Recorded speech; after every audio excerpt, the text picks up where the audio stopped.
All right, man. Well, Welcome to the Plugged In Podcast. Welcome. My fault. cute. Hey, man. Welcome to Plugged In, where we are plugged into all things sports, culture, and lifestyle. And this is our outlet. I am your host, Sierra. I'm Cam B. And here we are. Another day. Another dollar being made. You know what I'm saying? A dollar ain't a dollar no more, I'm but telling you, here we are. inflation is a mug, boy.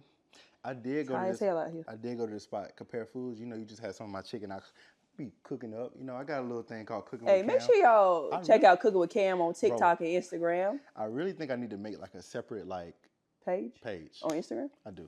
Do it if you feel compelled. Go But ahead, my brother. yeah, so like those chicken thighs I just smoked up. Got those for like $3 at Compare Foods. We really be sleeping on the Dominican like spots. I need to learn about that place. Yeah, Compare Foods. That's where you should get your meat. Okay.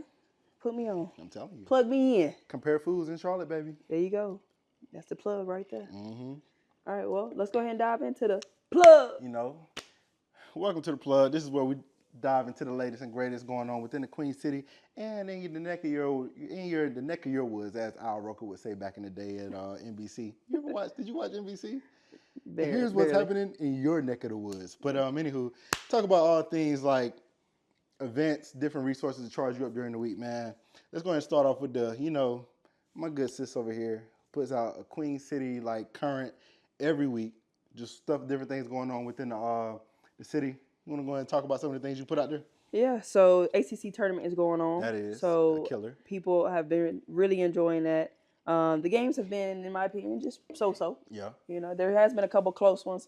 We'll see how that shakes out the rest of the weekend. But, Right. you know, looking forward to possibly it being a, Duke Clemson championship. Yeah. If Clemson can get past it. Louisville. You know, don't sleep on Louisville. I don't know what it is about Clemson, man. Like, we have our moments where I think the past 3 years we've actually been pretty decent. Yeah.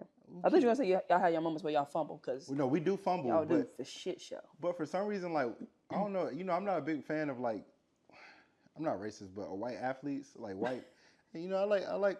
Y'all got some good white athletes. No, typically. no, for real. Yeah. Like the last couple years, like we've had some really good, strong, like big men that could like bang with the best of them in the post. So, hey man, keep them coming. Hey, as long as I think we're going to make it to the Elite Eight, but we do got to get through Louisville. Let's worry about the ACC championship.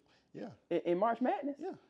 Oh. Oh, I'm speaking into existence. Okay, we'll say that for later, cause y'all make the Elite Eight is wild. I'm speaking into the existence. Into existence. Manifestation. That's a good thing. Go ahead. So we got that. Okay. What about this networking event you was telling me about earlier? So we got a networking event this Thursday. Yep. I think that's the Thursday, the 20th at Penthouse.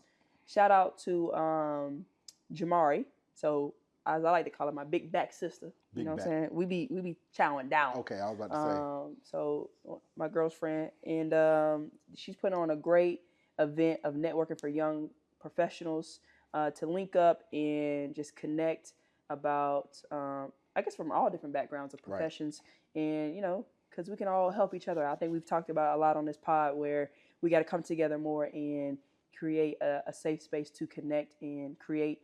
And so that's what they're trying to do with the Power Link. So make sure y'all go check that out at Penthouse. We put that on our story. We'll blast it out again before the event this week. So go plug in. You've been going crazy with our story though. I appreciate that. I seen you put a few things that's going on. Try to put it out there. But man, speaking on like us coming together and doing some things, the blackout happened the last day of February at Target. Well, a few places, Target to be included. But there was a pastor. I can't remember his name. I'm gonna give him his credit, like one of these podcasts. But he said that we should fast for the 40 days of Lent from Target. Mm-hmm. And I think it's working. I was a big component of saying I wasn't going to do the blackout. Like, I didn't feel like a day was going to help. Right. But I did feel like a week and even a month per se would be something that's substantial of showing like, hey, our dollar matters the most. Right. I know they've taken a big hit. Right. I know there's been like a couple things where I don't know if it's like fake news or whatever, where they say like they're losing like 12s of millions or whatever during the month. But also just seen something today where their stock is falling tremendously. Like, I think at the beginning of the month or the last month, they were like at 143. Now they're at 105 per share. Yeah. So I think that You could say it's because of the tariffs. You could say it's because of like a lot of other different things going on with President Trump, like enacting a lot of these different things. But I also think it's the power of our dollar that is like affecting their bottom line. So thank y'all for actually going out and not just like really taking a stand, not for just one day, but actually like days on end, you know, being consistent. As someone that spoke to us after that pod, being disciplined, you know what I'm saying, for the revolution. We love it. Yeah, we love to see it. So shout out to y'all. Shout out to y'all. Shout out to the blacks, all of us. I haven't been in there either. So you haven't? Yo, low key, I haven't been there either though. Yeah. I thought about it though. I thought about it today too. I was like, damn, I need to really pick something up. And I was like, nah, for real. Let me go somewhere else to get it. I ain't even gonna lie. I was thinking about going because, you know, we had some stuff going on where we're trying to like go out and like interview. I was like, bro, I could go get a real nice shirt for like $14. True. Discipline. Yeah, go elsewhere. Discipline. Find another spot. But man, let's go ahead and shout out real quick. We're gonna kind of transition from that, man. Let's shout out Steph Curry. You know, last week, this past week, he actually got the assistant GM job at Davidson, his alma mater. Yeah. So how do you feel about like players moving into those roles? I think it's dope. I think it's really cool for them, especially when you're going back to your alma mater to give back to the school that gave so much to you. Right. And where it shows where you had a great experience. And that if you're willing to come back and pour into the athletes, then that's going to help from a recruiting standpoint. You know what I mean? And that was one of the things he said about going back is he wanted to get the best players at Davidson. And I'm sure a lot of people are going to, you know, go there just because, one, they were doing that anyway because the facilities are nice. They're, you know, sponsored by him and his brand. But now, you know, to be able to have some type of relationship with him will be really cool too.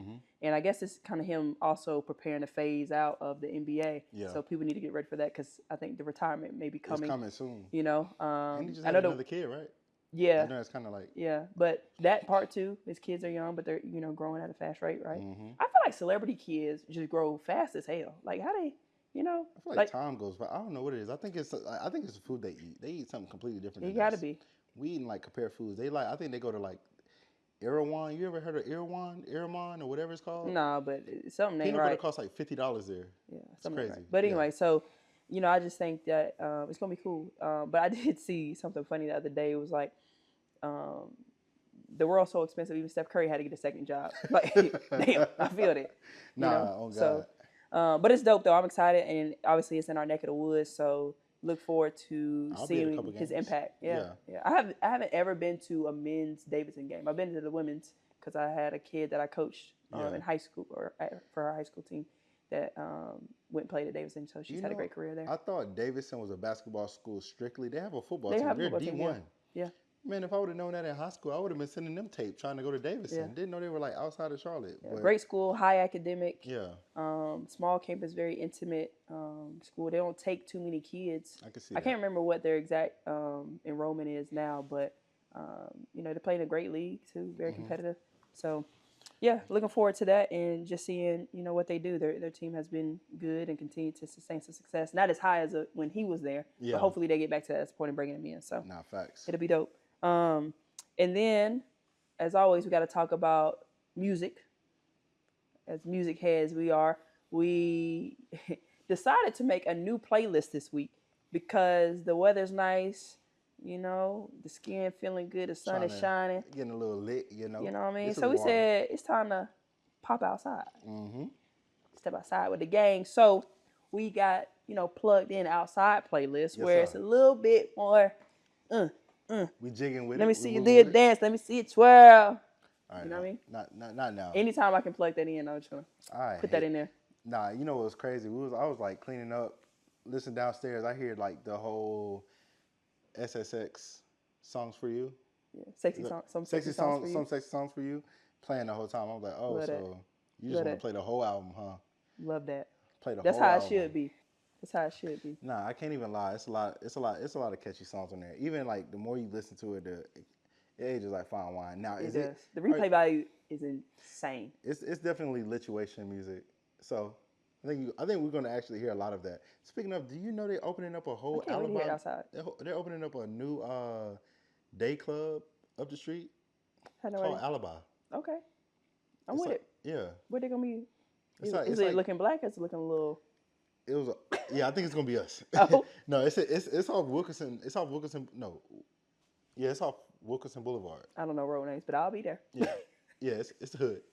Bet. Yeah, we there. Yeah, I'm in there. All right, bet. We'll figure it out. Yeah. So anyway, What's some of the music drops? with that, yeah, we had some music drops this week. So Playboy Cardi, I'm not a fan of him per se. I've only listened to him when he was on Drake records. Yep. Okay. But I did go listen to the record with Kendrick because everybody was, saying, "Oh, Kendrick on the album." Listen, it didn't move me. It didn't? You Nah, didn't hear but- listen to Good Credit? I listened to Good Credit, but it didn't move me. Maybe I need to run it back. That's I don't know, first. but, That was the first like Luca bar that I've heard. Like Yeah, that was dope. I like that. I like do that bar. miss when like rappers like had like NBA bars, like sports bars. People be saying stuff like that. It It was a part. It was a part in actually Doncic? on What? P&D and Drake album where he's talking about if somebody loves you. Yeah. He was like NHL, NBA, or NFL, NBA. He would say NHL. Canadians love their 'Cause- hockey. Exactly. We ain't watching that shit. But I know you can keep a secret, can't you, babe? I don't have time for this. Swear when Now I will say I went crazy.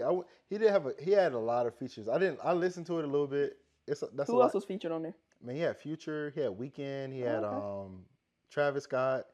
He had a lot of features, but it was a lot of songs. It's a lot of songs. It's Yeah. like 30 songs. I don't know that I'll go back to it. I need him to go ahead and put like who's featured on there. A lot of rappers been doing that. They drop that. So they make you listen to the whole thing. Yeah, which I get the idea, but I'm not gonna lie, I was a real big fan of Cardi, like growing up, like when we were like in college. He YN, ain't he? He's 30.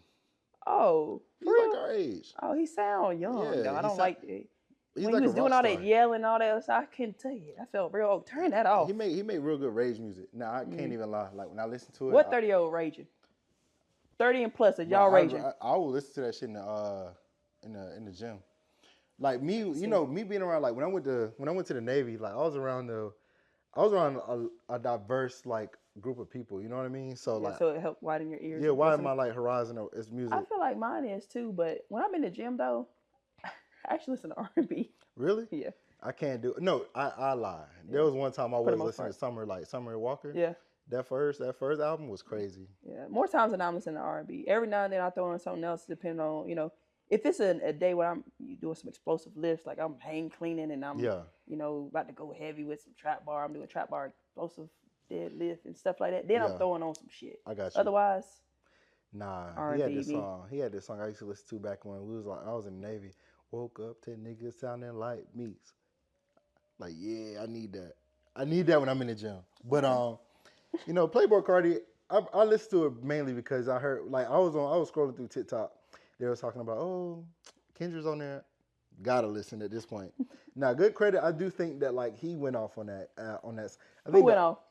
Kendrick went crazy on that. He went crazy on Good Credit. I think it was smooth. I think define crazy. I think that we were expecting him to give this philosophical abundance of just wealth. They can't raise to a dictionary. Nah, yeah, but bro, legit. They can't twerk to a dictionary. They can't raise to a dictionary. Bro was really talking that shit. He was talking about the clothes he got on. He was really giving that vanity talk. I was like, yo, I legit think Sierra. I was like, Sierra really could grow from this. She's like, dang, what kind of belt? Because you really into fashion though. I could grow from his bars. As far as fashion, he was giving vanity bars. I don't have Kendrick money. Number one. Nah, that's a fact. Number two. I don't either.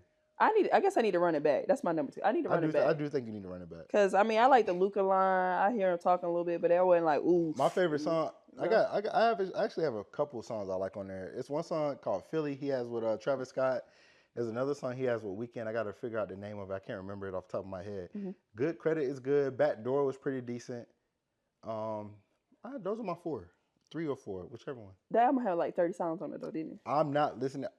I didn't even listen to Chris Brown when he would put out I've been stopped listening to Chris Brown. 60 songs. I'm not listening to 60 I've been stopped listening to him. Insane. I still to this day. Actually, no, I take that back.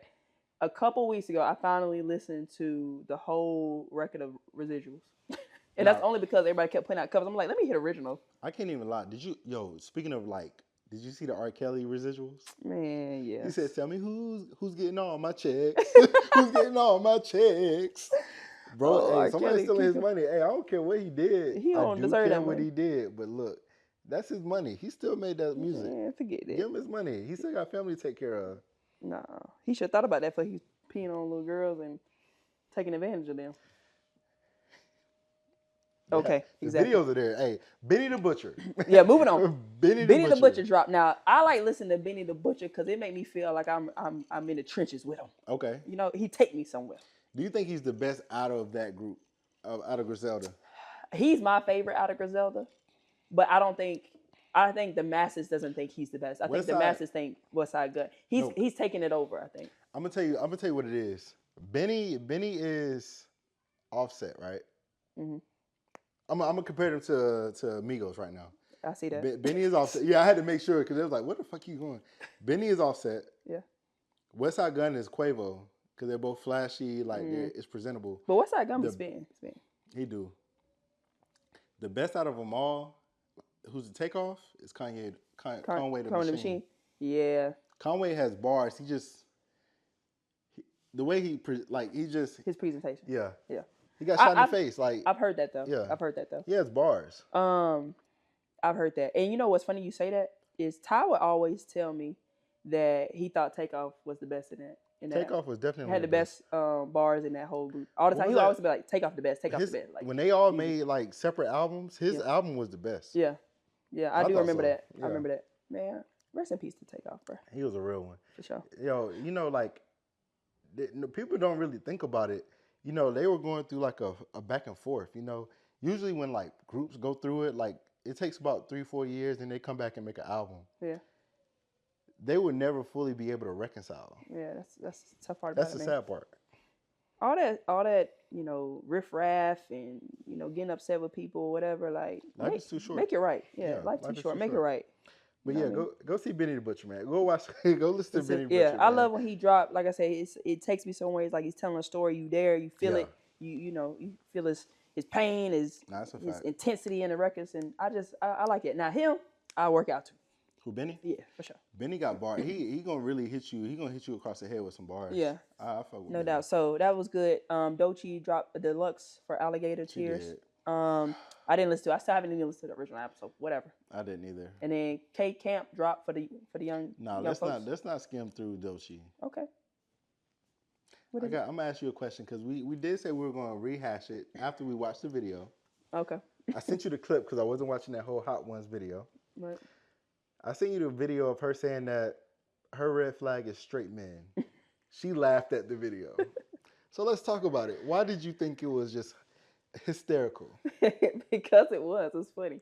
It's like, the question was, what is your red flag? What is your red flag? And she says, my red flag is I don't like straight men. And the girl was like, I was going to just say you probably don't like men. Men, yeah. Yeah. But I think like, hold on. I was going to say I think a lot of women don't like straight men, but a lot of women do like straight men. I think it's the fact that women are so down on men. That's what I was talking about last week a little bit. It's like expectations are low. Huh? The expectations are low because they just feel like they aren't bringing things to the table that they would like, you know, on a consistent basis, right?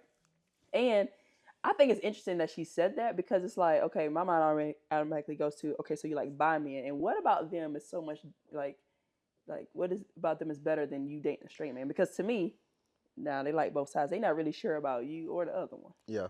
Right. Okay. And it's like, if you're dating a bi guy, is this because like the emotional intelligence is different there? The connection is different because you might have a little bit more similarities because of, you know, sexual orientation. Yes. I will say, not to cut you off, every man is not like me. That's very just like hyper-ish masculine that thinks the way I think, in a sense.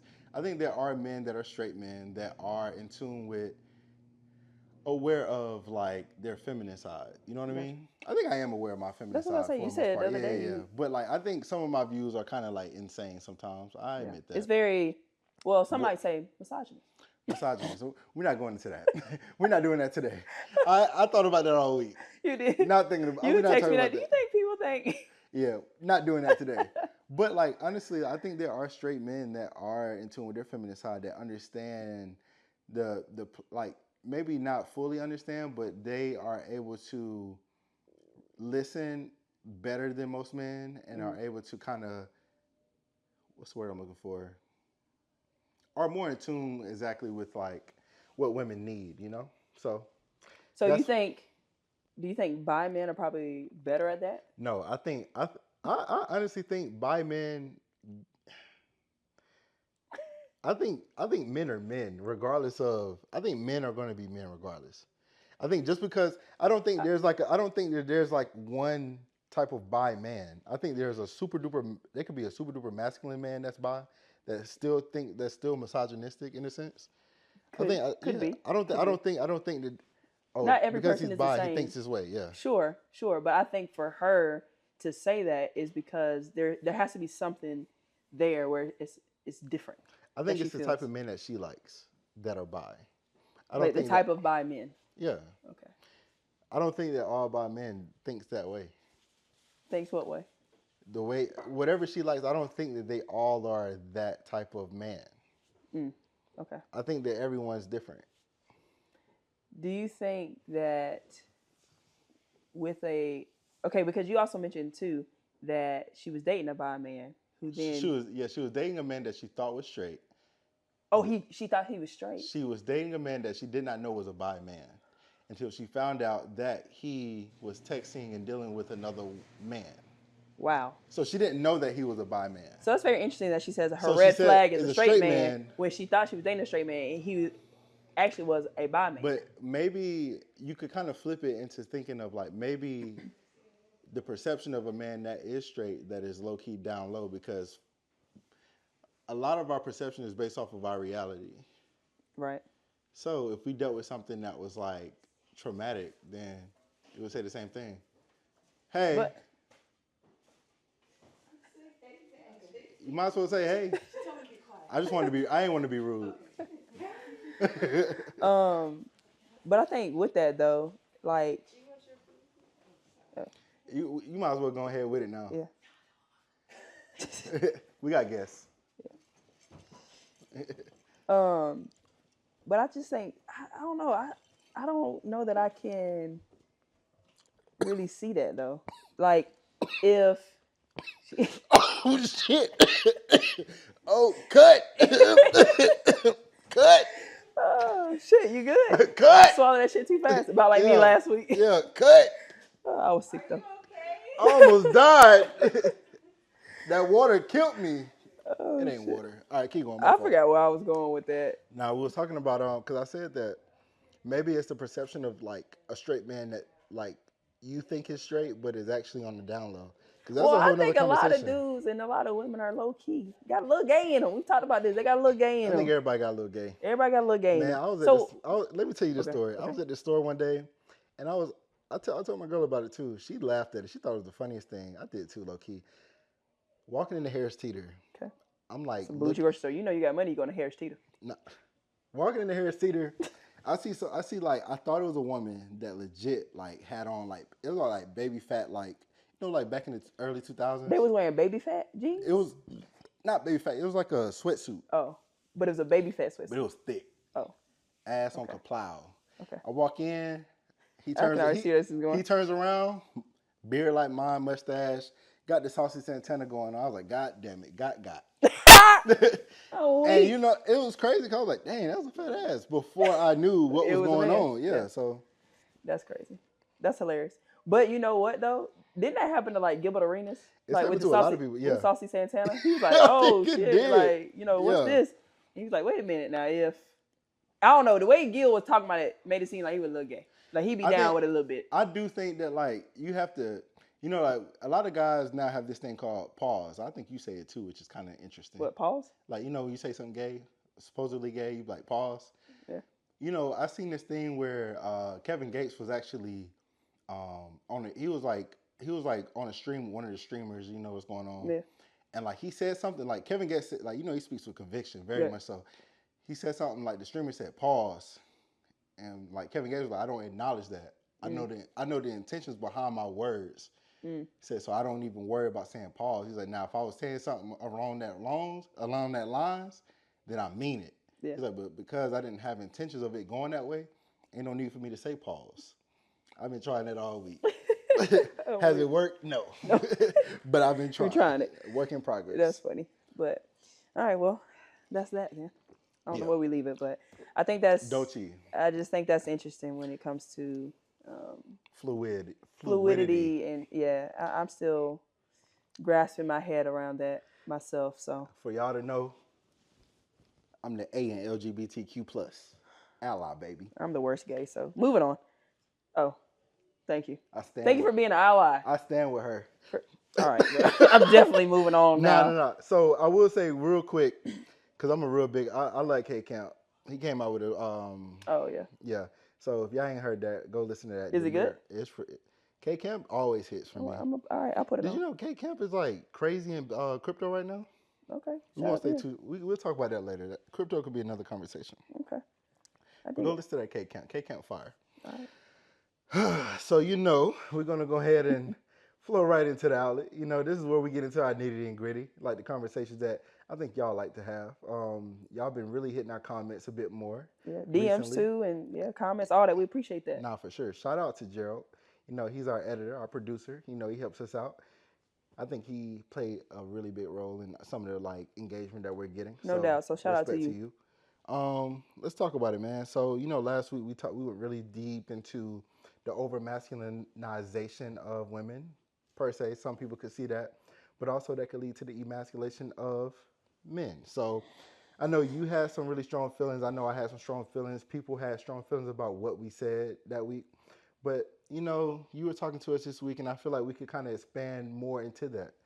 I'm going to go ahead and hand it off to you because this is your situation. So I think we kind of glazed over it a little bit last week, but in that conversation, we discussed at times where in relationships there could be, a 50-50 or feeling like the man should provide everything. Right. But a lot of that traditional mindset has kind of been thrown out the window where people are wanting more of a partnership, right? Mm-hmm. Well, for those that aren't in that traditional mindset, they could be thinking, no, I ain't not going 50-50. Like, I grew up one way. I see my dad do it this way. This is what I want. Or, vice versa for a daughter. I see my dad do it this way. Right. I need a man that's going to get it done this way too, right? Mm-hmm. And so had a friend hit me up talking about how in their relationship this week, they were, talking to their significant other and had an issue with finances and not actually having a true idea of where each other stood in the financial conversation. Okay. And so they've been dating for a long time too. Yeah. A couple years. So to be dating a couple years, to be living together, and to not have a true idea of where you stand from a financial standpoint, it brings me to the thought of what is the intent behind us dating? When you're at the beginning stages of that, right? What are some of the conversations you're having, and when do you have that conversation? Because to me, at this big age that we're in, we should be having those conversations, earlier rather than later. Yeah. Right. It's funny you say that because I have a little god sister. I have hella god sisters, right. But it's a god sister through the frat. She's going through a situation where, trying to figure out what conversation you're supposed to have, in a relationship. But to keep it on, just finances, I think it's very interesting because, I think it's not just rooted in,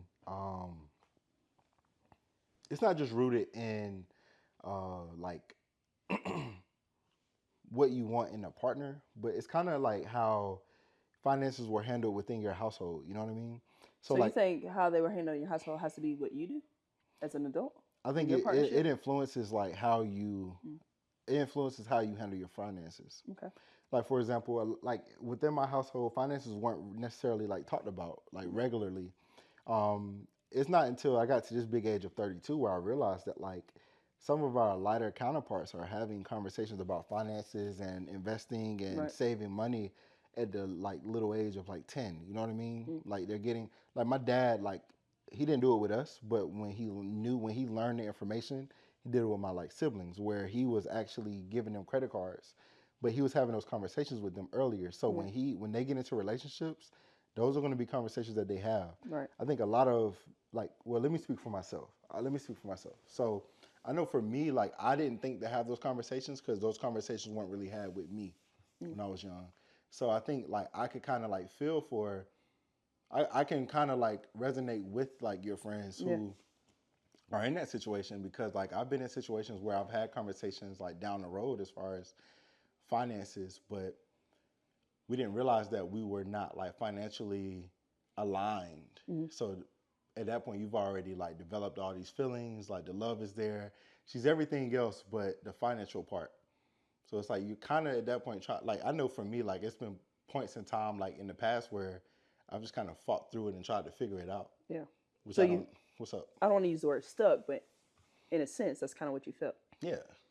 Yeah. So I think with that though, it brings me back to the question of like, when you're dating, what's the intent? Meaning, if I'm dating somebody, am I just dating just to date, or am I dating with the intent to build something with this person? So if that is the thought process, then why am I not having conversations that could help me get to that conclusion on if me and this person can build those things, right? So I have my goals. Yeah. My significant other has theirs.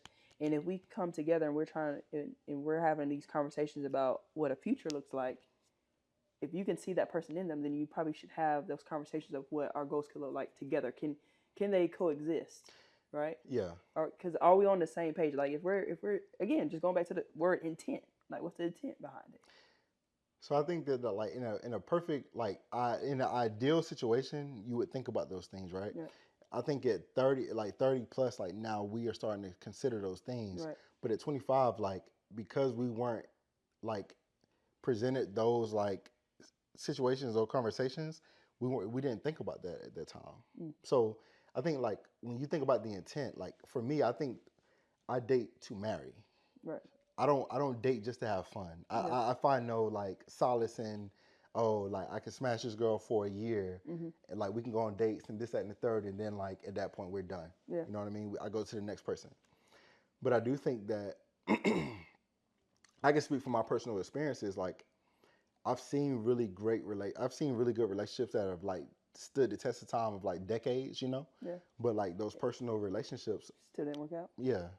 Well, I think it kind of brings me back to another thing. I was having a conversation with somebody, and we were like, well, actually, it was a few of us. We were like, everybody that you date, though, isn't your person. And I think a lot of times, like I say, date with intent.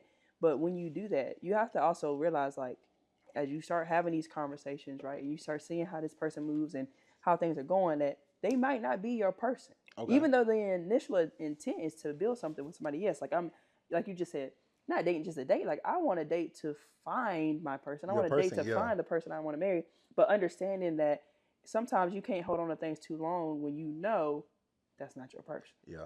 Because now you're just wasting more time. And the clock is ticking. Okay? But as we getting older. Yeah. But I'm gonna tell you this though, and I'm a firm believer in this. I think a lot of times we find ourselves like, I know within our community where we will cut something off quick. Like we have a very big distrust for people and like. See, I don't know if I agree with that. I do. I think like for me, I think I will stay in a situation longer, but I do think that we don't. I feel like, well, what I've seen in relationships, some relationships you deal with are going to be hard, right? Yeah. I think any relationship can be salvageable if both people are willing to do the work. No.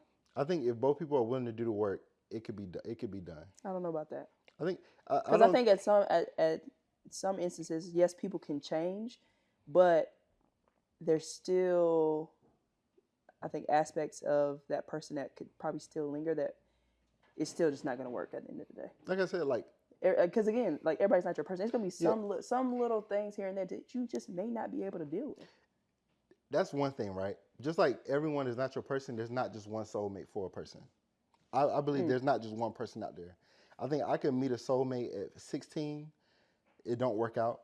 I can meet a soulmate. You ain't meet no soulmate at 16. But I'm just saying, but you could meet someone that you align with at that time. Okay. It doesn't work out. You meet somebody at 25 that doesn't work out. You can meet somebody at 40.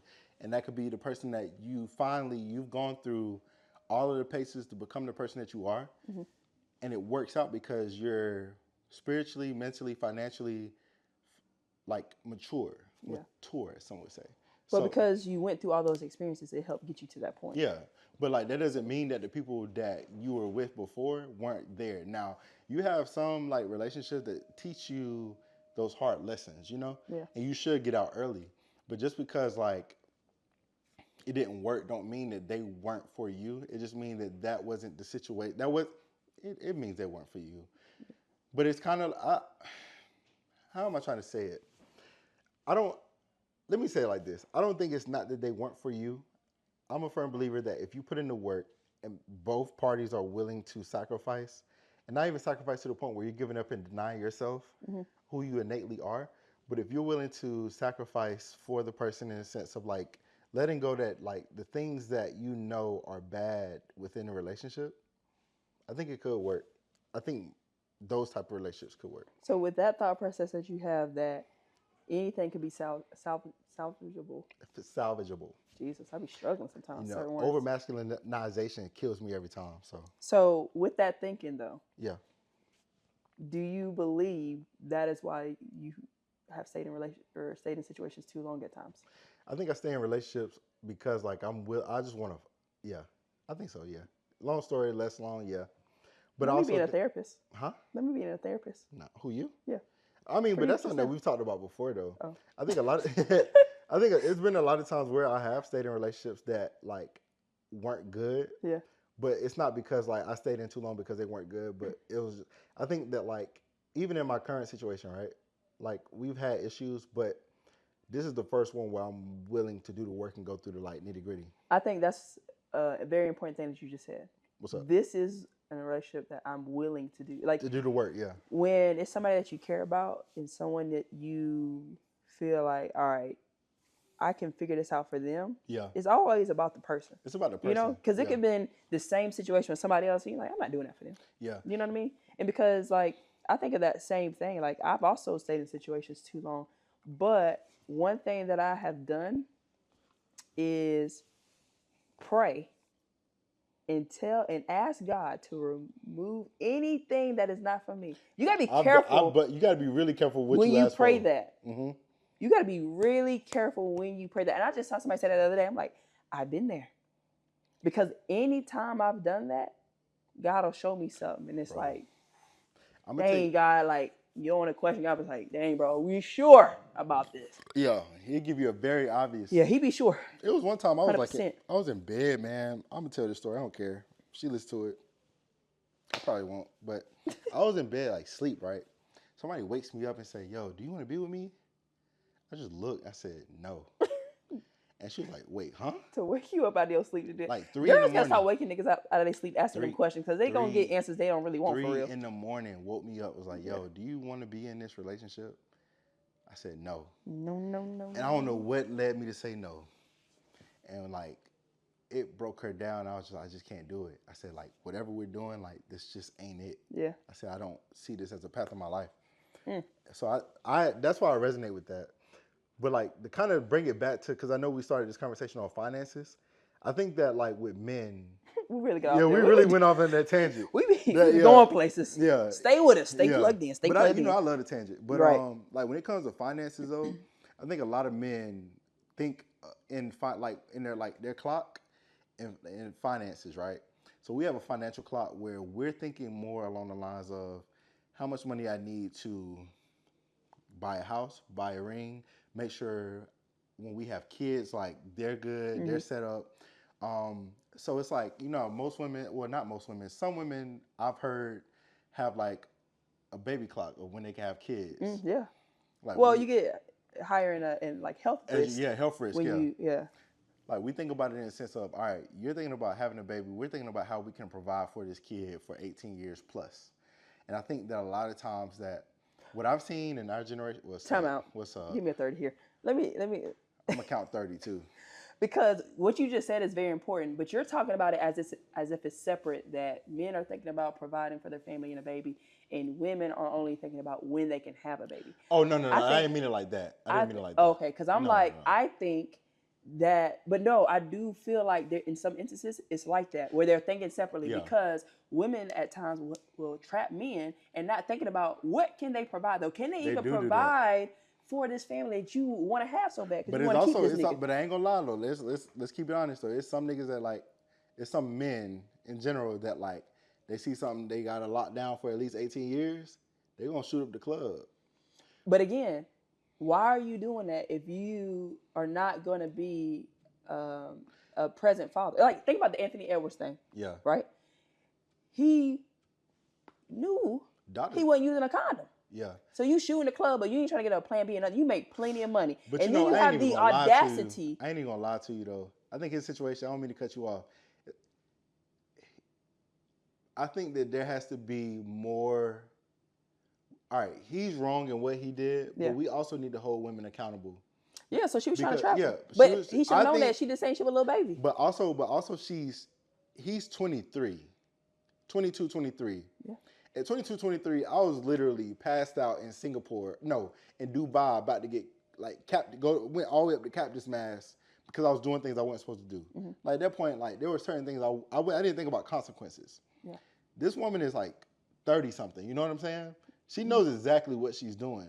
And I think we need to start holding women accountable for that. Now, but he's also a grown man at that point. You're in the NBA. That's something like you got to have better people around you because there's other people going through the same thing. It's just like Jaden Daniels. His mom is his manager saying, now granted, Anthony Edwards doesn't have his parents present, right? Yeah. Or at least his mom present, right? Yeah. But with Jaden Daniels. He lost his, I don't think his dad was present, but he lost his mom and his grandma. Right. But what I'm saying is he still has people around him, right? And teammates and vets to be like, listen, man, you got to be careful when you're out here in these streets. Some young dudes just don't want to listen. They just hard. Head hard as hell. But they're head hard, but he's a young white. I ain't gonna call him a YN. He's a young black. He a YN. He moving like a YN. Meanwhile, you got Jaden Daniels. His mama like, nah, he ain't having no girlfriend, blah, blah. He not getting caught up in nothing because she know how they giving it up. That's an overprotective mother that's like legit. She doing it right. Hand, like, that's a real life Tasha Mack. She couldn't keep, but Malik, and Malik was a quarterback. Malik was a quarterback. But she couldn't really keep Malik in line. But even then, you don't know what Jaden Daniels got going on in the background. We just know that his like image is squeaky clean, and that's how it should be. I think when we ain't heard about any babies. Nah, we haven't. And then Anthony Edwards talking about he's giving away his rights as a father. Like, what is your daughter gonna think about that? Or I don't know if it's a son or daughter gonna think about that. I think it's a daughter. When it's 18 years from now, she can. I mean, well, even not even then. You can find all this information on social media. It sucks, and I know I'm gonna sound wrong in this. I'm gonna ask a question before I make a profound statement. When a woman gets pregnant, right, mm-hmm. and a man says to this, it was a financial conversation, but we're going where we want to go, so we don't get back to it. We're not gonna get back to it. So sorry, guys. We're gonna get there. Sorry, because he can provide for her. Because I know what you're about to say. No, he said, "I don't want this child. Don't keep it." That's not it. Okay. My thing is, if a man says that he does not want to be a part of that kid's life, yeah. At that point, should he be responsible for that kid? He still nutted in her, so yeah. You have a responsibility. But I'm a firm believer. Go ahead. But if he doesn't want to, like, yeah, you can't force him. But at the end of the day, you need to help in some capacity. And for him, he has the ability to do that. But that's also why she did it. Because she want to be set up for life. I get it. She don't want to work a day in her life. I got a little baby. I got Anthony Edwards. You know the judge came out and said that he does. I don't know if it's true. I need to fact check. But if it's true, the judge came out and said that Anthony Edwards does not have to be financially responsible for that because he's giving up his rights. Yeah. Somebody else told me that too. I believe it might be true. Yeah.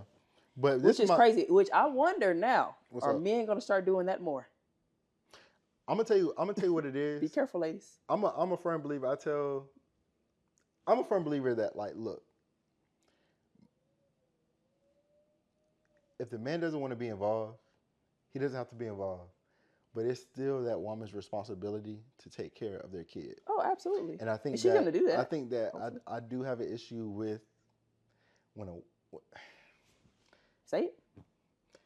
And this is just a generalization of what I think, guys. But I do feel like if a woman decides to have a kid that you know that the man does not want to be involved with or has no interest in being involved with, you should not be putting the fault on that man because he let you know from the get-go who he was as a person. I agree with that. And I think that we have to stop normalizing that, like, rhetoric of, all right, this man needs to be here when he doesn't want to be here.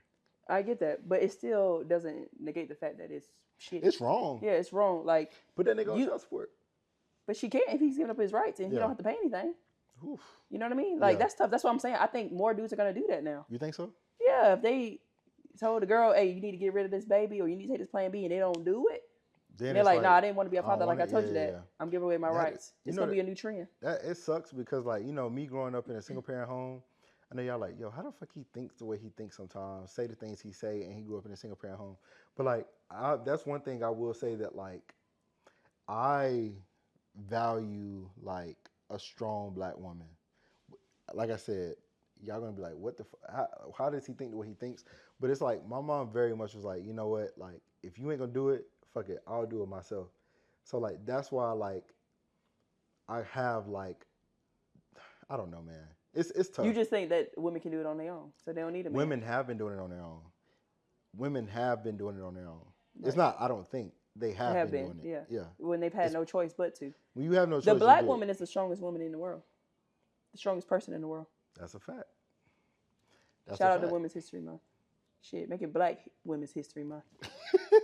No, we went crazy on that. Are we gonna go back to the finances or not? I mean, at the end of the day, because we went all the way to the it took us to different places there. Yeah. But I think the whole part of it that I was trying to make was that the conversation needs to happen sooner rather than later as to finding out what where you guys stand from a financial standpoint and what your goals are. Yes, like is it investing? Is it buying a house together? Is it planning for a kid, because kids are expensive. That's like you said, that's an 18-year commitment. Not even like when they come out your coochie, that's literally like a $3,500 bill. Well, really, it starts even before they come out. Facts. You know what I mean? And so I think before people just start laying down and getting to the nasty, y'all better start having some conversation. Now, nah, for real. Me, I can't shoot no club up, so. I mean, I'm still gonna have the conversation because there's still a lot of planning that has to happen in gay relationships because it's expensive as hell to have babies. I wonder if this has happened before. What? Where like a gay woman is like a gay couple are trying to assimilate making a baby, so they get the sperm, put it in like a turkey baster or something. Yeah, no. Put it in the dildo, the strap on, right? And put a hole in it. And then as like you're like you release it. Maybe you know it's what I mean? happening. Oh wow. That's a cool way to do it. Think about that. That's interesting. Think about that. Can't say that I would do that. Don't that clip seems that really up, though. weird. Do not clip that. Yeah. That would be an interesting take. I don't know that would. Yeah, for me that doesn't sound great, but I'd rather do it, with the doctor and everything. But that would be a cheaper way to do it. So actually, you save, about $10,000-$15,000. Yeah. Off the rip. You gotta keep it in the refrigerator. I think, like, you Google it. All this stuff is on TikTok anyway. So. Right, TikTok or Google or ChatGPT. But I will say, like, when it comes to finances, I do agree that you gotta have, like, at a certain age, at any age, you need to have that conversation. Yeah. It shouldn't. I think relationships shouldn't just be based off of like just finances alone, but not also like it shouldn't just be based off of emotions. Right. I think a lot of time when you're younger, like it's based out in that feeling of like, oh, this feels right. Right. But substantially, you got to think about the logistics of being with someone, because I do think that like it's a business agreement that you're. I was just about to say that, and I think like that's one of the things that scares me about marriage. Is it's really just a contract? Not for real. It feels like. And I know some people would disagree with that and be like, "Well, there's love behind it, there's family, there's different things." But at the end of the day, too. It's a lot of it's a business agreement. Like I think about my parents' divorce, and just hearing about that, or it's just any divorce. I shouldn't just say my parents, but like any divorce. Not breaking up assets, but like when you have to break all that stuff down, it's contractual. It's a hassle, yeah. People don't think about it that way because they very much have this idea that. Like we love each other, we're gonna be together forever. Like, but then what if you're not? Yeah, not to mention, like I've heard, like when you have kids, like it's another tangent we're gonna kind of reel it back in. When you have kids, like having a kid is damn near like the number one thing that like breaks up a like family. Like it's a lot of strain on the pockets then too. But also like how you parent them and all that. That could be a whole nother conversation. Exactly. But I think that's the tough part about. Commitment is, and I think finances is just a scary thing to talk about for people too. So I think that's also a reason why people don't talk about it as much, because people could be embarrassed or, I I don't know, it's just very touchy when it comes to that conversation. So I think it's also providing a safe space and an honest space, and not to, judge, or not to, make one person feel a way or another. Facts. But just to say, like, all right, let's see where we are, and what are your expectations from me from a financial standpoint, and then what are our expectations together. I do think we need to start having a conversation about like, we don't think of, like, I was talking to a white woman, and I think that some couples in general, not just about race, have like it. Yeah, I had to make sure. White people get it right. They get married later because they are more established. No, but guess what? Like when they sometimes early, right after college, but they start saving right away. I'm gonna tell you what it is. They graduate. They room with like their roommates in like a big city, so they might get a 3-bedroom with all 3 of their friends are staying in there. That too, yeah, they've done that too. It's like a $2,000 like apartment or like townhouse that they all stay. They pay like what, $700, like give or take.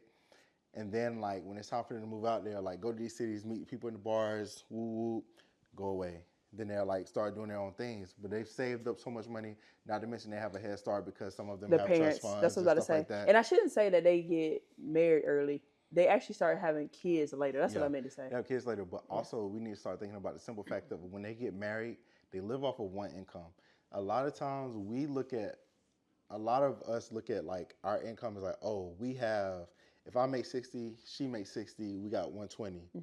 We should be living off that 60, saving 60. If we save 60 for 2 years, like that's enough for a down payment on the house. That's enough for like us to start an LLC and start making money, and also saving money and putting money in the certificates, putting it into bonds, mutual funds. I think a lot of us don't have those conversations because we think that life is only now and not tomorrow. But I think also some people feel like they can't live just off of one income. That's discipline.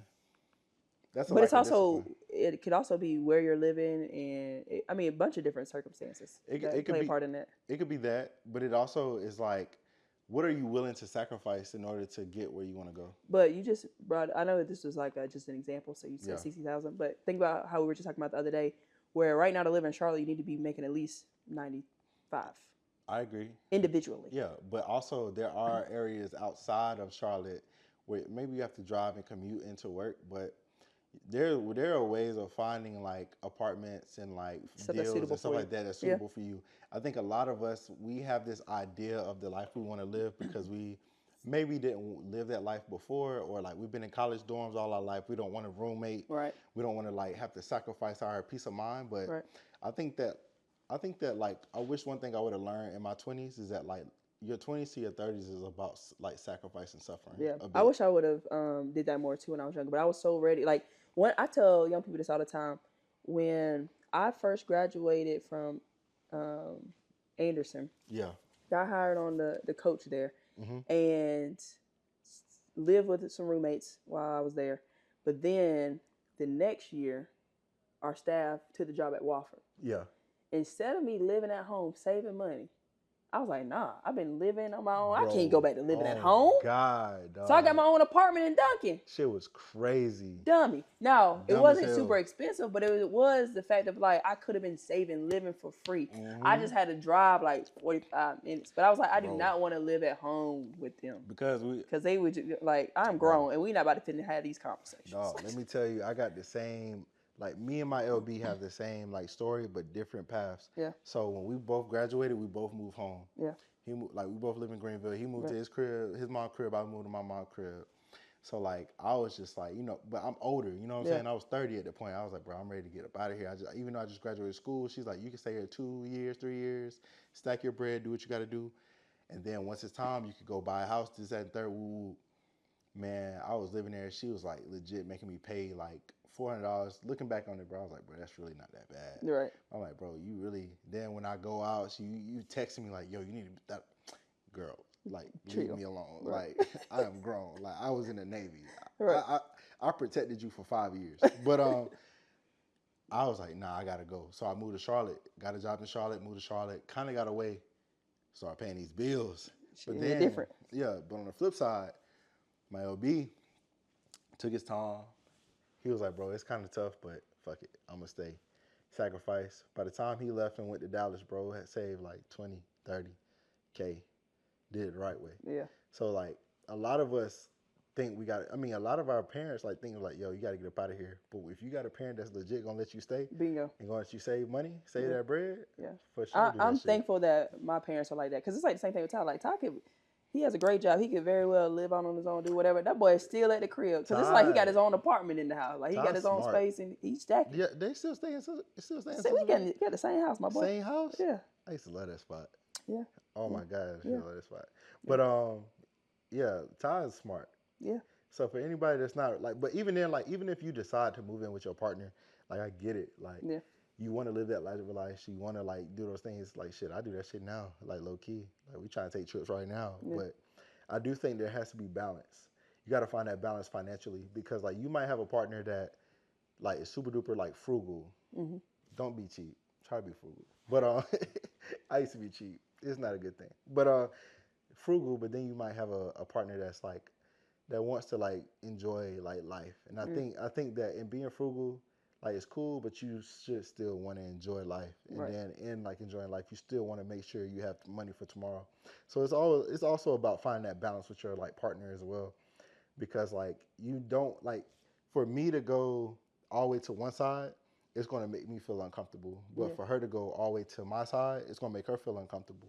So even if like you're in a space where you may not feel like, all right, like we align financially, I think there is ways of like finding that common ground. Yeah, for sure. I will just say though, communication. Yeah, communication. But I will say like if that's like a really like deal breaker for you early on, don't stay there because I promise you, who they are is who they are. You're not gonna change that. Like who they are. That's what I was trying to say earlier when you were saying that. Now it comes back full circle, guys. See, so if you were talking shit about me earlier, just know. Just contradicting. Yeah. I'm a walking conch. Conch. Okay. Not cock. I think said cut. Sorry. Cut. Man, we stayed on here a little bit too long. Yeah, we did. But I think y'all got We went off on some different places, but we brought it back here. Not facts. We were going to talk about this Anthony Mackie. You want to hit on this real quick? Or you want to?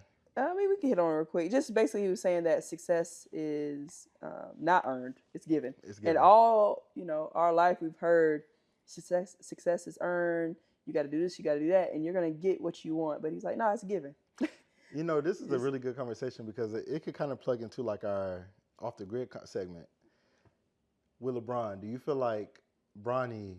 Do you feel like it was earned or given? It was given. It was given. I think that had he stayed at USC another year, or he could have transferred, whatever, then it could have been earned. Right. But because he was already battling health issues in that first year, and he didn't play a complete season, but to be drafted in the second round, but because LeBron said, anybody who drafts me, I'm going to go play, or whoever drafts my son, I'm going to go play with him, and I'm going to, sign, you got me, we good. Yeah. If you draft my son. So what they do? Lakers draft, they want to keep him there. You know what I mean? That's a fact. And so I think he still had some good workouts with some other teams, but at the end of the day, they're like, we ain't see this guy play enough to really. Not to mention what I heard too, that their agent Mav Carter played Rich Paul played a really big like place of like we're not going here, like letting players know like. But he do that with all his people though. He does. Yeah. That's a great. Rich Paul is an awesome agent. I have a high level of respect for him, not only because what we see and what we read, but he used to have a show on BET. I wish they would have continued it. He did? Yeah, he had a show on BET a while back. I forgot what it was called, but it's probably like Clutch something. But just talking about the agency and what they do behind it and that kind of thing. Right. And just kind of seeing like the NBA draft process and what he does and it's like how he prepares his guys. It's different. They're like a whole boot camp that they go through. And everybody has their own process and stuff like that. That. But and I love that he has that. I forgot her name. She was with Young Money agency. Now she runs their football operations. Oh yeah, she's got that big contract for Myles Garrett. Yeah, she's the same agent for Jalen Hurts. Really? She is. Yeah, I started following her on Instagram because she's a Delta. Yeah. Is she? Yeah. Oh. She's a Delta. Cute. Yeah. Oh, makes sense because he the bros. Yeah. His wife is a Delta. Right. Who? Isn't his wife a Delta or Jalen Hurts? No, she AKA actually. She is? I'm pretty sure. I think somebody told me that. I think an AKA told me that. So yeah. Hey man, I'm with the Reds, so it don't even matter. Well, but I will say, like, when it comes to earn not giving, I do think that I agree with Anthony Mackie. I think there's a lot of like situations where it's like it's not what you know, it's who you know, and there's also who knows you. So it's like Anthony Mackie, like one of his things he was saying was like, man, I've been in this thing for almost 20 or 25 years, and I'm just now landing these big roles. Yeah. Like this is like his first like star role like with Marvel. He's been in a lot of movies, but like this is his first star role, where you have like, Dennis Quaid, Jack Quaid's son. He played in like The Boys. He has his own movie out now. Bro might be all of like 28, and he's already like in a lead role like in big Hollywood. You have a lot of these guys that come in just like Bronny, which I'm not mad at. But I also think it's hard just for black actors in it anyway, because they get put in a box at times. They do. Rather than white people, they can see that, oh, okay, you can play any role. It's versatile, role. yeah. It's versatile. When it doesn't really have to be that way. But like you said, in a sense, with Bronny, I just feel like he's trying to earn his stripes right now. You know what I mean? He's doing great in the G League. And, he has moments where when he plays up in the NBA where he does some good things here and there. But also, people are like, trying to just go at him, give them their best shot, because it's like they think he don't belong here. Because and I think, and D Wade brought this up today on Melo's not today, but earlier this week on Melo's podcast, that LeBron messed up when he said that Bronny was already better than some of the dudes in the league. So you're already putting pressure on somebody, and he is not even in the league yet. Even if it's true, you don't put that kind of pressure on your kid. Bingo. And so I think that he already plays with that pressure, right? Yeah. And he's like, people don't think I belong here anyway. Like, this was given to me because who my dad is, and this, that, and the third. So I think it's just difficult, when it comes to how people are going to really measure his success as his career goes on. I can see that. I'm going to tell you this, though. I do believe that, like, if he would have, just the way we say it puts a lot of pressure on him, it also could have instilled, like, the ultimate confidence. You know what I'm saying? Because you never know how a kid is going to react to that, his like father or someone giving him that kind of praise. Right. So just as easy as we're saying like, oh, like he's not playing up to like the expectations that we thought that he was going to be better than most of these like guys on the bench, it could also be a narrative like that's flipped. Like if he would have came out busting ass, you know what I'm saying? Mm-hmm. I do think that it's also due to exposure. Like one of the things that Gil said, and we'll get into Stephen A as well on the Gilbert Arenas podcast. He said this. He said that if Bronny was playing 36 minutes, he think that he would be a lot better than what he is. Oh yeah, he would. But that roster with the Lakers, there's no way you're playing with any of those guys. I agree with that though. Yeah, because like it's like with NFL, like if you give a guy like at a receiver, right? Mm-hmm. Prime example. If you expect the guy to run a wide receiver 100 routes the whole game, and then you don't throw him the ball at all, and then in the fourth quarter when it matters for you to throw the ball then and then him to catch it, that's a lot of pressure. You know what I'm saying? Right. So I think that, like, of course, like, I think Bronny's where he needs to be. He's averaging 21 points over the last month. Like I said, they think he could be, G League MVP. So we'll see. But I do think, there's a lot of truth behind what Anthony Mackie was saying. And I think it could come down, I hate to make things about race, but it's almost like racial too. It's always racial. I think it's more given sometimes to white people. Yeah. And it has to be more earned through us. And the only way it's given to us is us sowing a seed into certain things that white people are doing. But again, going back to what we talked about earlier, if we can come together more as a collective of black people that are in these higher positions or just in a position to make things happen for others, then we need to be able to do that and give people chances and get behind them and mold them and mentor them to, take over those positions. And I think, like, moving into that Stephen A. like situation where he said it was a weak move, I think as LeBron, like, I'm not a father, so I can't really say I resonate and I understand that, like, position he's in. But I could also kind of, like, look at it from a standpoint of, like, you're a black man that just got paid $100 million to, like, talk about sports that are dominated by black men. Bingo. And for you to, like, consistently go in, like, all right, I get it. LeBron, I shouldn't have said that X, Y, and Z about my son coming in. Yeah. That may have been a mistake that I just, like, I made. That's sure. But what's done is done. Stephen A. has said things that he probably would want to take back or wouldn't want to, put out to the masses. But here we are. But I think the biggest issue is that, like, you're getting paid all this money, but it always seems like you're tearing down a lot of our great, like, black men. Right. Like, when you think of Kyrie, personal. Yeah, like, with Kyrie, like, one of the biggest things that he was, like, on was Kyrie with the situation he had on. We're not going to discuss that as far as, like, the video that was, like, going around that he was trying to get people to watch. Yeah.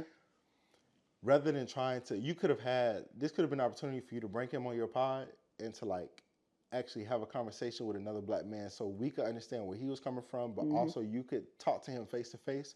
But a lot of times in our media, instead of like taking that time to like understand where they're coming from so that we're not pushing the narrative, we're quick to put like some of our strong black like reporters are doing everything they can to tear us down rather than build us up.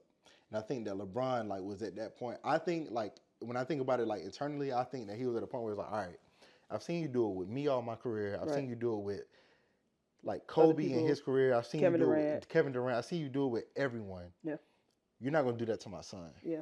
He hasn't even played like a full season yet. He just went parent mode. And again, like you said, I think he just really took it personal. Yeah. And it was like, I gotta stand, behind this, and I need my son to know that I can protect him. I got his back, But I do think you need to let your son be a man. Yeah. I agree with that. But at the same time, Stephen A. has said publicly, like, if y'all got something to say to me, come step to me. So then somebody stepped to him, and now everybody got a problem with him stepping to him. Which one is it? Yeah. Either you want the smoke or you don't, my boy. Be consistent with it, my boy. That's it. That's it. To say it's a weak move is also like, for you to like say, oh, I understand he was coming as a parent, but how else was he able? How else did you want him to come at you? Right. I don't understand how it was a weak move. I don't either. Like, if it was Jordan that did it, you would have been like, oh. But you know what they not talking about? And I get how Michael Jordan's son isn't in the league, but Michael Jordan's son just got arrested the other day. All you be seeing is videos of him doing coke and getting DUIs. And he was messing with Lori Pippen and all this kind of stuff. Y'all ain't want to talk about none of that on your podcast. How about that, my boy? I know you're not going to talk about it on first take, but you talk about everything else. But also, we ain't going to talk about that. They ain't going to talk about that just because, like, it's not. It's Michael Jordan. It's Michael Jordan, but also it has nothing to do with like the bottom line of, because now. But on his podcast, he talks about things happening in the culture. So if you're going to talk about things happening in the world, happening in the culture, then talk about Michael Jordan. So he's not talking about Michael Jordan because it's Michael Jordan. He glazing Michael Jordan crazy. But he always putting LeBron second. So, and obviously the LeBron stuff is going to get click after click after click. That's what I'm saying. Like it's all about clicks. It's all about impressions. You know that because like my biggest thing is that like, you may not talk about LeBron, like you might not talk about Marcus Jordan or whatever his name is.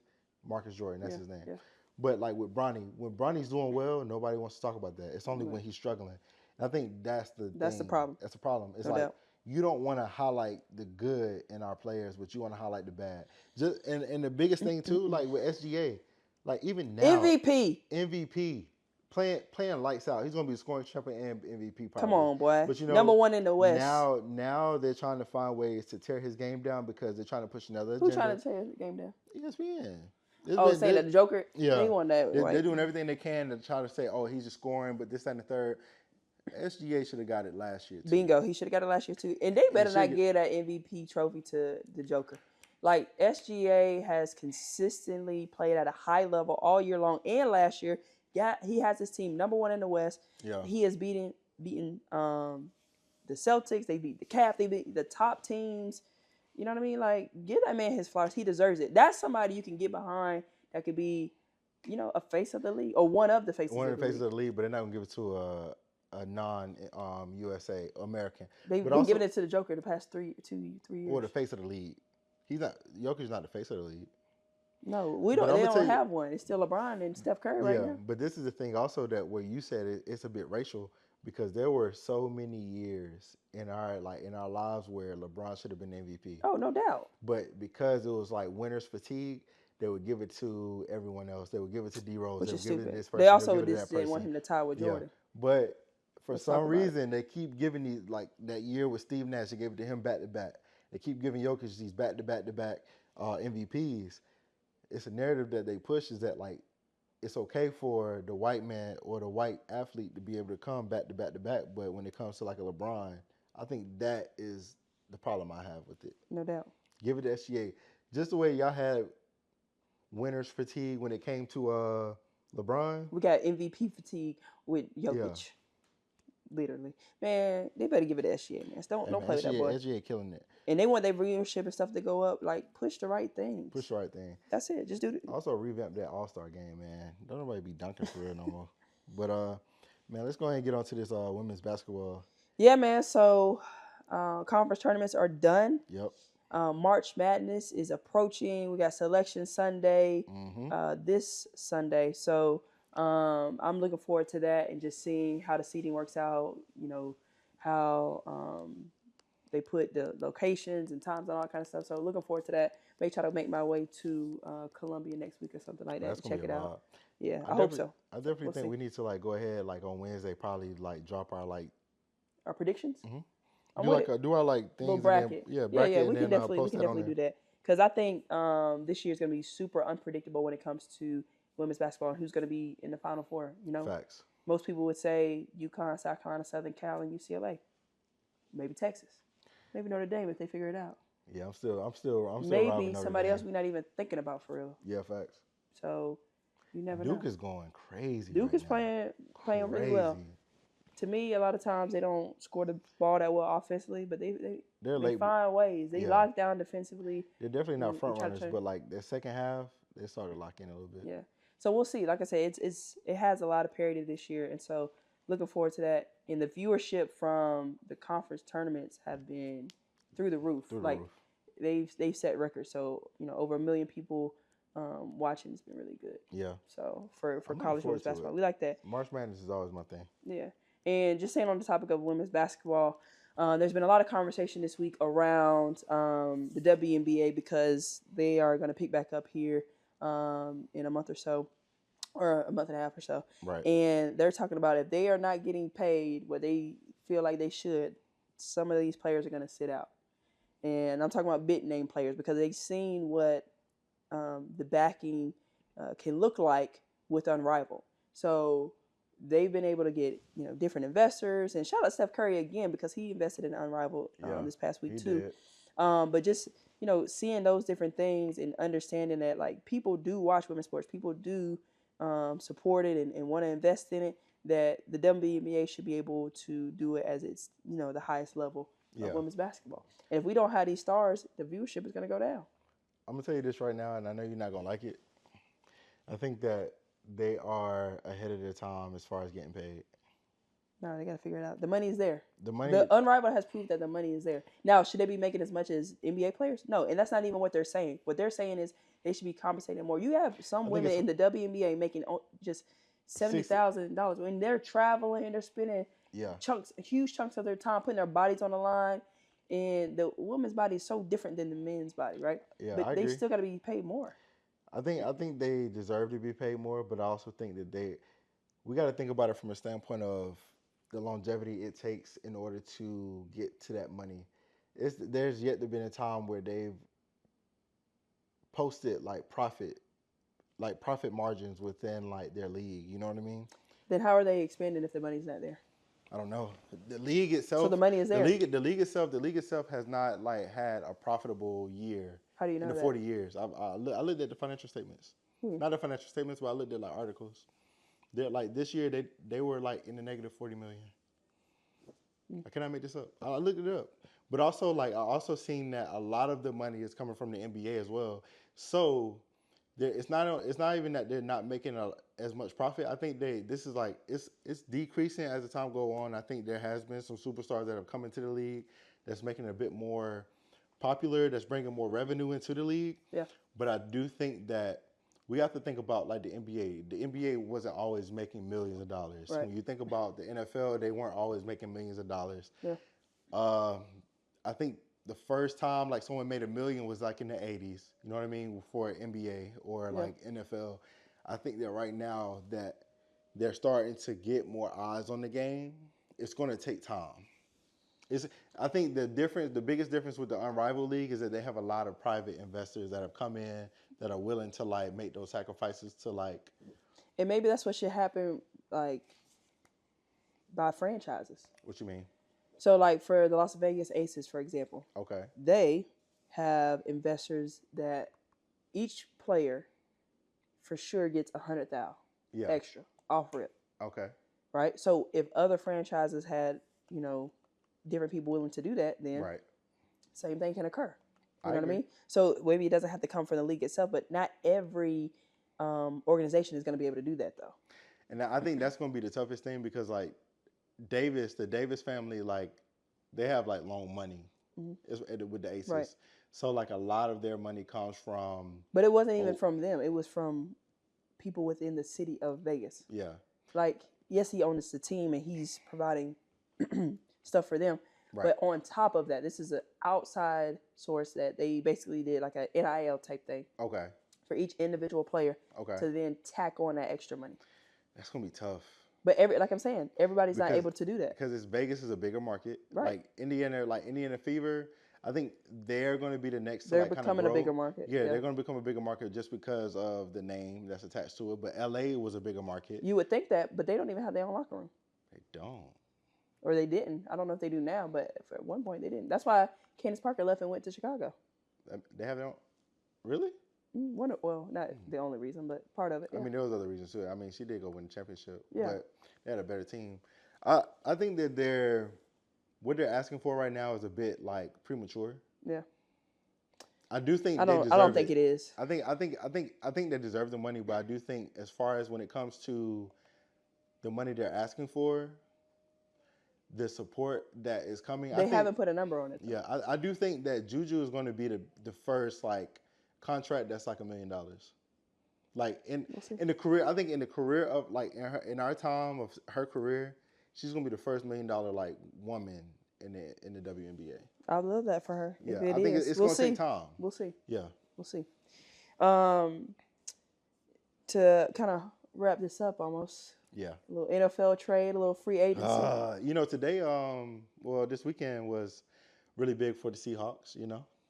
Cooper Kupp. I don't understand why he even went there. Like, boy, I thought he was gonna come to the Chiefs. They don't even have a quarterback yet. That's what I'm saying. Why are you going there? They don't have a quarterback. But clearly, they must be something is in the mix. Something's in the mix. Maybe they're about to.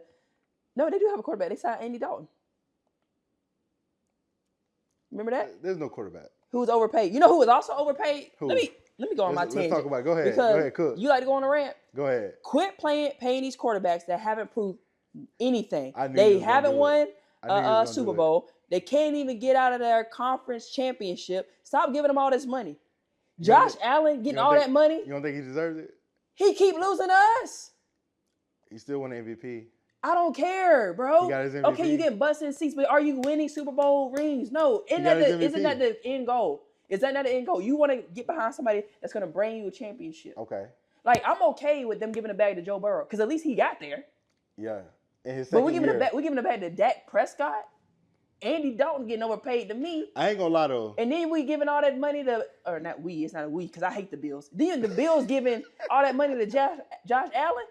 Lamar Jackson got a bag too. I love Lamar Jackson. I'm rooting for everybody that's black. If you're not getting out of your conference, Lamar got 2 MVPs. Get out of here, bro. Lamar got 2 MVPs, and he literally has. You shouldn't get over $200 million if you're not getting to the Super Bowl. Yes. I'm gonna tell you right now. No. I'm gonna tell you right now. I'm not rocking with it. You are not getting over 200. Nigga, you shouldn't even get over 150 million if you're not getting to the Super Bowl. I'm gonna tell you right now. Come on, get there. I'm gonna tell you right now. Quarterbacks are getting overpaid right now just because if you don't pay them now, you're gonna pay them more later. And not to mention paying while they're young. I guess. I'm gonna tell you right now. I had the same conversation like this week as far as just like who should get paid and who shouldn't get paid. Bro, do you know that Trevor Lawrence is getting paid $200? Yeah, stealing. He's stealing. He's getting 250. He's getting 250 mil right now. Stealing. And what have the Jaguars done? Do they have a winning record? No. Okay, then. That's what I'm saying, bro. Like, why are they doing that? They're doing it because wasting money. Because if you don't pay them now, you got to pay them later. That's the biggest reason. If you don't pay them now, you got to pay them later. Why do you have to pay them later? Why you have to pay them later? Because if they don't do what they're supposed to do, get gone. Because I found another one. They're getting a lot of quarterbacks are. Most teams are a quarterback away from winning the championship. So you're willing to go long haul on a quarterback because you know that the market is always going to be reset. That's why y'all paid Patrick Mahomes so early. I get it. But Patrick Mahomes, you could see it. You could see the trend. Oh my God, you can see it? Yes, you can see the trend. And has he not delivered? Has he delivered? Yes or no? He's delivered, bro. And he just reconstructed his contract to open up cap space. Bro looks sketchy. Nah, you hear me? He gonna be all right. He looks You can have a bad year. You can have a bad year. You can have and not even a bad year. You can have a down year. He looks sketchy. You can have a down year. He looks sketchy. Nah, get out of here, bro. Bro, I'm gonna tell you this right now. These dudes out here stealing, bro. They are stealing, but also, I think quarterbacks in itself are being overvalued because like there's no reason why a Saquon Barkley should be like fighting to get like a really good contract when he literally led us to the Super Bowl, won that Super Bowl for us. If it wasn't for him, y'all would if it wasn't for Saquon, we wouldn't have been going against 8 in the box, setting up man to man so that Jalen Hurts could pick y'all apart. But everything was set up against Saquon, but Saquon is getting paid like what, 50, 60 mil, where our quarterback, Lord rest his soul, I love him. He's getting paid what? Why you say rest his soul like he was dead? Nah, bless his soul. My fault. Not rest. Bless his soul. He's getting all this money. I think it's unfair. I think that that's what I'm saying. Do I think Josh Allen is worth $330 million? No, but do I think that if you don't pay him now, you're going to end up paying him $400 million next year? For shit, sure. No, you're not paying him $400 million next year either. You would have to. I don't think so. You would have to. That's why they pay him now. If they didn't pay him now, they was going to pay him more later. No, that's just how it works. Nah, man. I know one thing. They need to. The Bengals need to pay T. Higgins. They fucked up. They messed up with that. They fucked up. They didn't pay anybody. You know, I like J.C. Horn for the Panthers.